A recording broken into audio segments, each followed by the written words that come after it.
phones. If I throw an IP68 radio into a swimming pool and your cell phone for 30 minutes, which of the two do you believe will survive?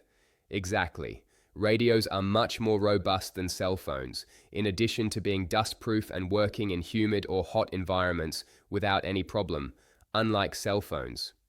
Another important detail is the group calls, emergency and other types of calls that the radio can make, unlike the cell phone that depends on applications and is not instantaneous.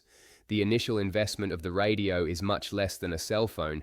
In addition, radios were made to work in noisy environments without transmitting these sounds on the network, while the cell phone is common for you to hear noises or background noises on a call.